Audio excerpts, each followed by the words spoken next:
আল্লাহর কাছে কোন বিষয়গুলো অপ্রিয়, আল্লাহর হাবিব সাল্লাল্লাহু আলাইহি সাল্লামের কাছে কোন বিষয়গুলো অপছন্দনীয়, আল্লাহ তাআলা কোন সব মানুষকে ভালোবাসেন না, পছন্দ করেন না, সে মানুষগুলোর তালিকাও আল্লাহর ভালোবাসার দাবিদারদের জানা থাকা উচিত। আল্লাহ যাদের অপছন্দ করেন তারা কোথায় যাবে? জান্নাতে না জাহান্নামে? আল্লাহর অপছন্দের মানুষগুলো কি জান্নাতে যাওয়ার সুযোগ আছে? আজ আমরা কোরআনে কারীম থেকে আল্লাহর অপছন্দনীয় মানুষগুলো কারা তাদের ব্যাপারে জানবো, এবং আজকের এই মাহফিলে যদি আমাদের কারোর মধ্যে সেই গুণটি থাকে, সেই দোষটি থাকে, সেই বদঅভ্যাসটি থাকে যেটার কারণে আল্লাহর অপছন্দনীয় মানুষের তালিকায়, আল্লাহর অপ্রিয় মানুষের তালিকায় আমার নাম চলে গেছে, তাহলে সেক্ষেত্রে আমরা দ্রুততার সাথে এই মাহফিলে বসেই তওবায়ে নাসুহা করে, খাঁটি অন্তরে তওবা করে এখান থেকে আমরা যাব যে ওই বদঅভ্যাসটা ত্যাগ করে আল্লাহর প্রিয় পাত্র হওয়ার চেষ্টা করব। ঠিক আছে তো ইনশাআল্লাহ? 6 নম্বর পারার একেবারে প্রথম আয়াত। এই আয়াতে আল্লাহ রাব্বুল আলামিনের অপছন্দনীয় মানুষদের অপছন্দনীয় কাজের কথা আল্লাহ তাআলা বলেছেন। সর্বপ্রথমে আমরা সেটিকে বলতে চাই। সেটা কি? সেটা হলো কোনো মন্দ কথা, কোনো খারাপ কথা, কোনো বাজে কথা, এটা যদি কেউ প্রকাশ করে বেড়ায়, এটা যদি বলে বেড়ায়, এটা বলে জাহির, যেটা যদি জাহির করে বেড়ায়, এটা যদি ছড়াছড়ি করে বেড়ায়, তো এটা আল্লাহ অপছন্দ করেন। কারণ কোনো খারাপ জিনিস যদি ছড়াছড়ি করা হয় তাতে সমাজে ভালো হয় না খারাপ হয়? একটা খারাপ জিনিস যখন খুব বেশি ছড়াছড়ি হয়, মানুষ এটা চর্চা করে, গীবত শিকায়েতের মধ্যে ডুবে, পরনিন্দার মধ্যে ডুবে, মানুষ ধারণা করে এক লাইন জানলে তার সাথে আরো এক লাইন যোগ করে আরেকজনের চরিত্র হনন করে। এই জন্য মন্দ কোনো কিছু পেলেই সেটাকে ছড়াছড়ি করে বেড়ানো, এটা আল্লাহর অপছন্দনীয় কাজ। ফেসবুকের এই যুগে, সোশ্যাল মিডিয়ার এই যুগে, এমনকি অফলাইনেও চায়ের দোকানে বসে বসে মা বোনরা 2-4 জন একসাথে হলে কোনো একটা কিছু পাইলেই হলো ওই তিলকে তাল বানায়া ওইটাকে রসিয়ে রসিয়ে আমরা গল্প করে করে ওই মন্দ জিনিসটা একজন থেকে আরেকজন, আরেকজন থেকে আরেকজন, এক চা দোকান থেকে আরেক চা দোকান, এক আইডি থেকে আরেক আইডি, প্রয়োজনে অপ্রয়োজনে আমাদের কোনো জাতীয় স্বার্থ থাকুক বা না থাকুক, আমরা এই জাতীয় মন্দ জিনিস পেলে ছড়াছড়ি অনেকে করি কি করি না? আল্লাহ সুবহানাহু ওয়া তাআলা বলেছেন, লা ইউহিব্বুল্লাহুল জাহরা বিস-সুই মিনাল কাওলি ইল্লা মান যুলিম। যদি কেউ কোনো খারাপ কথা এটা সে চিৎকার চেঁচামেচি করে বলে বেড়ায়, প্রকাশ করে বেড়ায়, ঘোষণা দিয়ে বেড়ায়, এটার প্রচার করে বেড়ায়, তো আল্লাহ তাআলা এটা পছন্দ করেন না। নবী করিম সাল্লাল্লাহু আলাইহি সাল্লাম বলেছেন, তোমার কোন মুসলিম ভাই এমন কোন একটা ভেজালে, বিপদে, ঝামেলাতে পড়েছে যে তার ভুলের কারণে হয়তো মানিজ্যত যায় যায় এমন একটা জায়গায় বেচারা পড়েছে, চিপায় পড়ে গেছে। এই সময় সে চায় সবাই তাকে যেন সহযোগিতা করে, সাহায্য করে, তার এই দোষটা নিয়ে যেন খুব বেশি বাড়াবাড়ি চর্চা করা করে যেন না হয়, সেটা চায়। ওই সময় যদি কোনো আল্লাহর বান্দা দাঁড়িয়ে ওই ব্যক্তির ইজ্জতকে বাঁচাবার চেষ্টা করে যে ভুলে হয়ে গেছে, অথবা এরকম জটিল কিছু না, বেচারাকে একটু তার সম্মানটাকে রক্ষা করার চেষ্টা করে, তাহলে সেক্ষেত্রে যে এই উদ্যোগ নিল একজনের ইজ্জতকে বাঁচাবার জন্য, এই বেচারাও, এই লোকটাও তার জীবনে কখনো যদি এরকম বিপদে পড়ে, তাহলে আল্লাহ সুবহানাহু ওয়া তাআলা তার ইজ্জতকে এইভাবে রক্ষা করবেন। নবী করিম সাল্লাল্লাহু আলাইহি সাল্লাম বলেছেন, মান সাতারা মুসলিমা সাতারাল্লাহু লাহু ইয়াওমাল কিয়ামাহ।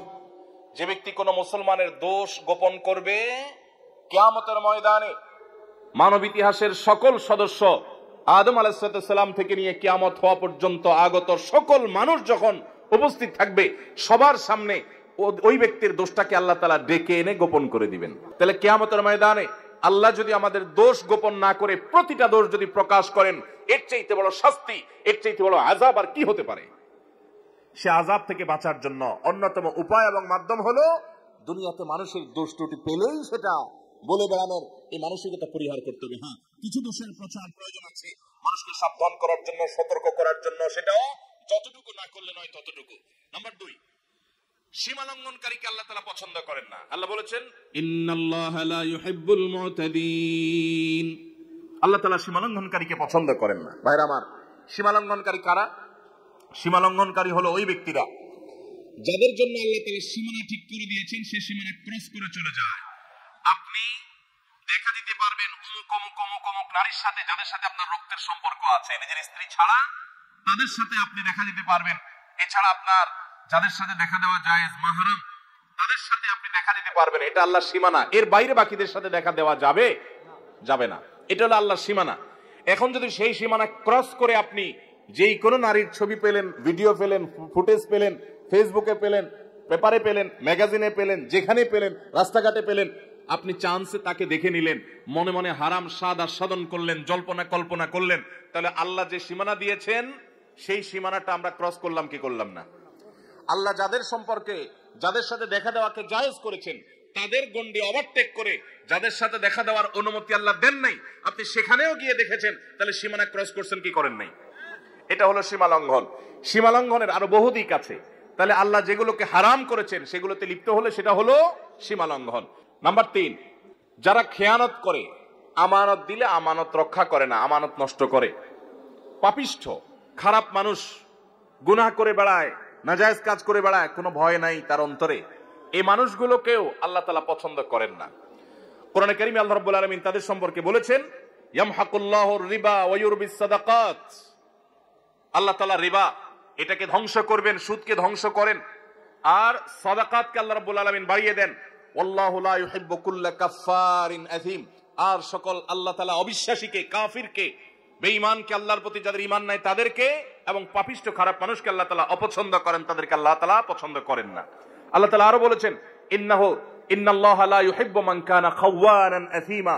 যারা খেয়ানতকারী, কথায় কথায় খেয়ানত করে মানুষের সাথে, এবং পাপিষ্ঠ, অপরাধ করে, কথায় কথায় নাজায়েজ কাজ করে, আল্লাহর ভয় নেই, তার দিল কাঁপে না, এই মানুষগুলোকে আল্লাহ তাআলা অপছন্দ করেন। 4 নম্বর, জালিম, অত্যাচারী, অবিচারী।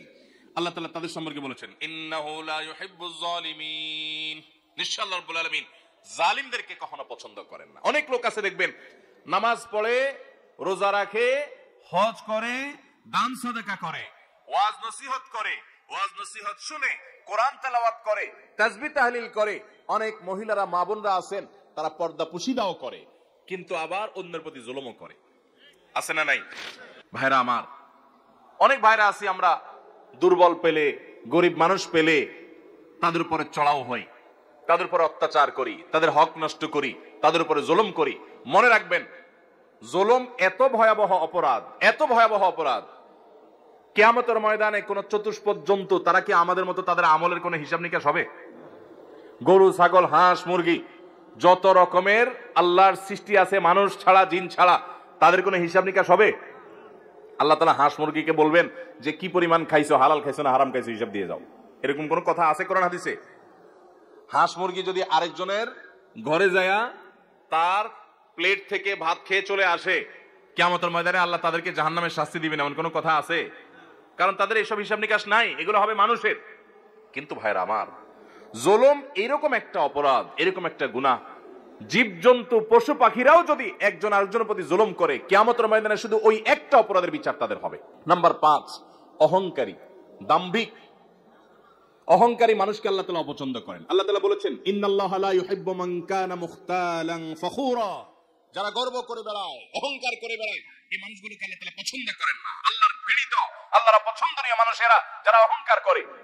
আমাদের সমাজে এরকম অহংকারের রোগ আমাদের অনেকের মধ্যে আছে, সেটাকে আমরা রোগ মনে করি না, ওইটাকে আমরা আত্মসম্মান মনে করি। আত্মসম্মান না, অহংকার এক জিনিস আর আত্মসম্মান আরেক জিনিস।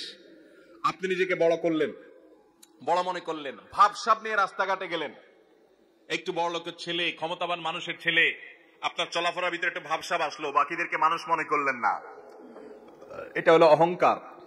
এই অহংকারটা আমাদের মধ্যে আছে না নাই? কারোর কাছে জ্ঞানের অহংকার আছে, কারোর কাছে পয়সার অহংকার আছে, কারোর ক্ষমতার অহংকার আছে, কারোর নাম যশ খ্যাতির অহংকার আছে। ও মালিক, আপনি আমাদের অন্তরকে অহংকার থেকে ধুয়ে মুছে পরিষ্কার করে দিন। যার অন্তরে বিন্দু পরিমাণ, জাররা পরিমাণ অহংকার থাকবে, সরিষার দানা পরিমাণ অহংকার থাকবে, ওই ব্যক্তিকে আল্লাহ রাব্বুল আলামিন জান্নাতে প্রবেশ করা হারাম করে দিয়েছেন। নো এন্ট্রি, তার জান্নাতে প্রবেশের কোনো সুযোগ নেই। ভাইরা আমার, আল্লাহর হাবিব সাল্লাল্লাহু আলাইহি সাল্লাম আল্লাহর কাছে বিনয়ী হওয়ার জন্য দোয়া করেছেন। আমাদেরকে বিনয়ী হওয়ার চেষ্টা করতে হবে। আমাদের নবীজি সাল্লাল্লাহু আলাইহি সাল্লাম বিনয়ী ছিলেন। বিনয়ী মানুষকে আল্লাহও ভালোবাসেন, বান্দারাও ভালোবাসেন, মানুষও পছন্দ করে। নরম মানুষ, ভদ্র মানুষ, বিনয়ী মানুষ। অহংকারী, দাম্ভিক এবং খুব বেশি গর্ব করে বেড়ায়, দাপট দেখায় বেড়ায়, এই মানুষগুলোকে মানুষও পছন্দ করেন না, আল্লাহও পছন্দ। অতএব মাটির মানুষ হব, চলাফেরায়, আচার আচরণে, কথায় যেন কোনো অবস্থাতে অহংকার প্রকাশ না হয়। 6 নম্বর হলো, যারা সমাজে ফাসাদ সৃষ্টি করে। ফাসাদ সৃষ্টি করে, ফাসাদের মধ্যে সবচেয়ে বড় ফাসাদ অনেক মুফাসসিরদের মতে কাবিরা গুনাহ যারা লিপ্ত হয়, শিরকে যারা লিপ্ত হয়, শিরক করে, এটা বড় ফাসাদ। ঠিক একইভাবে দুনিয়াতে শান্তি নষ্ট করে যারা, দেখবেন অনেক লোক আছে দাঙ্গা হাঙ্গামা গন্ডগোল ফাসাদ মারামারি কাটাকাটি এগুলোই তাদের ভালো লাগে, ফাসাদ করতে ভালো লাগে, শান্তি ভালো লাগে না। আল্লাহ বলেছেন ইন্নাল্লাহা লা ইউহিব্বুল মুফসিদিন, আল্লাহ তাআলা ফিতনা এবং ফাসাদকারী মানুষকে পছন্দ করেন না। এটা হলো 6 প্রকারের মানুষ, 6 নম্বর প্রকার। 7 নম্বর হলো ওই সমস্ত মানুষগুলো যারা অহমিকা দেখায়, অহংকার করে, আগে যে ফখর করে, গৌরব করে, বড়াই করে বেড়ায়, তাদেরই মতোই সেটারই আপনার আল্লাহ রাব্বুল আলামিন ভিন্নভাবে প্রকাশ করেছেন ইন্নাহু লা ইউহিব্বুল মুস্তাকবিরিন, যারা ইস্তিকবার করে, যারা সত্যকে অস্বীকার করে, অহমিকা বশত মানতে চায় না, আল্লাহ তাআলা তাদেরকে পছন্দ করেন না। 8 নম্বর হলো যারা দুনিয়া পেয়ে এত খুশি হয়ে যায় যে মনে হচ্ছে সে জান্নাত হাতের কাছে পেয়ে গেছে। মানে দুনিয়াদার যখন খুব মারাত্মক পর্যায়ের হয় তখন দুনিয়া পেলেই সে শুধু খুশি হয়, বাস, তার কাছে আখিরাতের কোনো দাম নাই।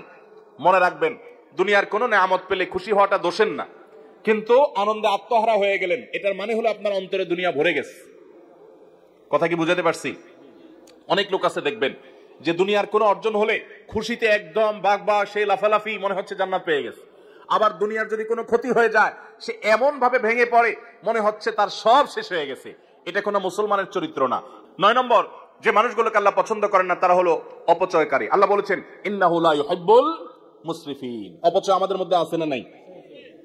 অপচয় এখন অনেকেই আমরা করি। আমরা মনে করি যে পয়সা করে কিছু হলেই বোধহয় একটু অপচয় না করলে আমার ধনী এবং বড়লোকগিরি জাহির হয় না। অথচ ইমানদার কখনো অপচয় করতে, আল্লাহ তাআলা কোরআনে কারিমে আমাদেরকে বলেছেন যে আল্লাহর নেককার বান্দাদের বৈশিষ্ট্য, ইবাদুর রহমানের বৈশিষ্ট্য হলো ওয়াল্লাযীনা ইযা আনফাকু লাম ইউসরিফু ওয়া লাম ইয়াকতুরু ওয়া কানা বাইনা যালিকা কাওয়ামা। আল্লাহর রহমানের বান্দা হলেন তারা যারা যখন খরচ করে না অপচয় করে, অপব্যয় করে না, তারা কৃপণতা করে। নবী করিম সাল্লাল্লাহু আলাইহি ওয়াসাল্লাম কৃপণতা থেকে পানা চেয়েছেন, আল্লাহুম্মা ইন্নী আউযু বিকা মিনাল বুখলি ওয়াল জুবন। আল্লাহ, আপনার কাছ থেকে আমি পানা চাই বখল থেকে, কৃপণতা থেকে। আল্লাহ রাব্বুল আলামিন আমাদেরকে মধ্যম পন্থী হওয়ার তৌফিক দান করুন। ব্যয়ের ক্ষেত্রে মধ্যম পন্থা অবলম্বন করতে হবে, অপচয় করা যাবে না, অপব্যয় করা যাবে না।